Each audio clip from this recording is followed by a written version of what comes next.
Hello বন্ধুরা, আজকে আমি তোমাদের সামনে চুলের একটা নতুন রেমেডি নিয়ে এসেছি। চুলের স্বাস্থ্য ভালো রক্ষা করতে হলে কি কি জিনিস করতে হবে দেখো। এখানে আমি মেথি ব্যবহার করেছি, লবঙ্গ, কস্তুরী, হলুদ, ভিটামিন ই ক্যাপসুল আর ক্যাস্টর অয়েল। এই চারটা জিনিস দিয়ে আমি একটা জিনিস প্রস্তুত করছি, যেটা তোমাদের চুলে তোমরা ব্যবহার করলে খুব উপকার পাবে। নারকেল তেল হচ্ছে এখানে চুলকে সবসময় হাইড্রেট রাখে, প্রোটিন ক্ষয় রোধ করে, তারপরে চুলকে রুক্ষ হতে দেয় না, দুর্বল হতে দেয় না। আর মেথিতে থাকে আয়রন আর প্রোটিন, যেটা চুল পড়া বন্ধ করে, খুশকি দূর করে, চুলের বৃদ্ধি, নতুন চুল গজাতে সাহায্য করে, ময়শ্চারাইজ রাখে। এই সমস্ত লবঙ্গরও অনেক গুণ আছে যেগুলো চুলের সাহায্য করে। আমি এই সমস্ত জিনিসগুলো নারকেল তেলে ফুটিয়েছি, মেথি আর লবঙ্গ। দেখো, আমি এটা আগের থেকে ফুটিয়ে রেখেছি, ফুটিয়ে ঠান্ডা করে রেখেছি। তার মধ্যে আমি দিলাম 1 চামচ কস্তুরী হলুদ।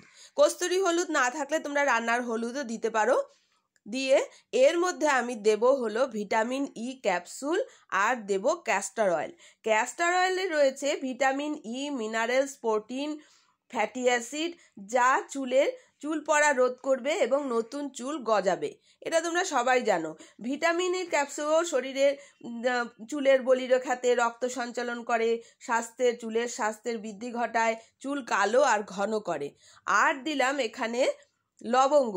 লবঙ্গ তো জানো, লবঙ্গ চুলের গোড়া মজবুত করে, চুল পড়া রক্ষা করে, মাথার ত্বকের স্বাস্থ্য উন্নত করে। সমস্ত জিনিসগুলোই হচ্ছে খুব উপকারী জিনিস। সব জিনিসগুলো দিয়ে আমি এই তেলটাকে নেড়ে নেড়ে নেড়ে নেড়ে দেখো সুন্দর একটা কালারের তেল তৈরি হয়েছে, একটু হলদেটে টাইপের তেল তৈরি হয়েছে।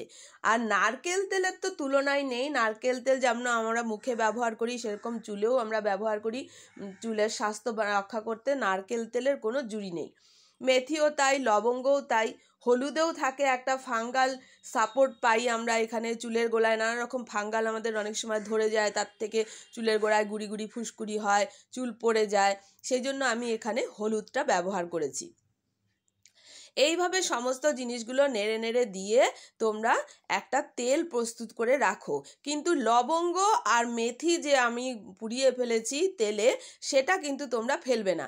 এটা শুদ্ধই তোমরা একটা কাচের শিশিতে ভরে রাখো।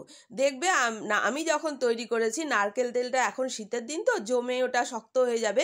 যখন তোমরা ব্যবহার করবে তখন তোমরা একটা গরম জলে বসিয়ে নেবে, তাহলে নারকেল তেলটা গলে যাবে, কিন্তু মেথি আর লবঙ্গটা ওর মধ্যেই থেকে যাবে।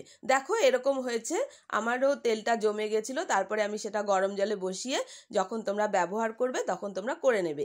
আর হলো সপ্তাহে 3 দিন এটা ব্যবহার করো।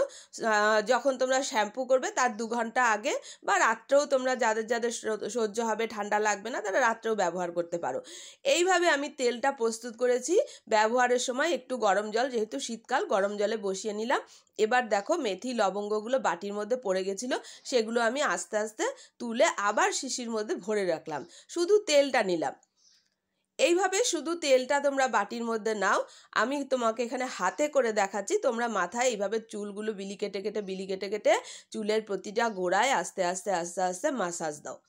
গোটা চুলে মাসাজ দাও। এতে চুলের ত্বকের রক্ত সঞ্চালন হবে, চুলের গোড়া মজবুত হবে, চুলগুলো সিল্কি হবে।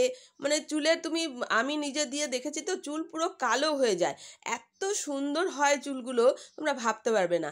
এটা দিয়ে দেখো, এটা দিয়ে তোমাদের চুলের অন্য দামি দামি কোম্পানির তেল তো তোমরা ব্যবহার করো, একবার আমার তৈরি এই রেমেডিটা ব্যবহার করে আমাকে তোমরা একটু জানাও।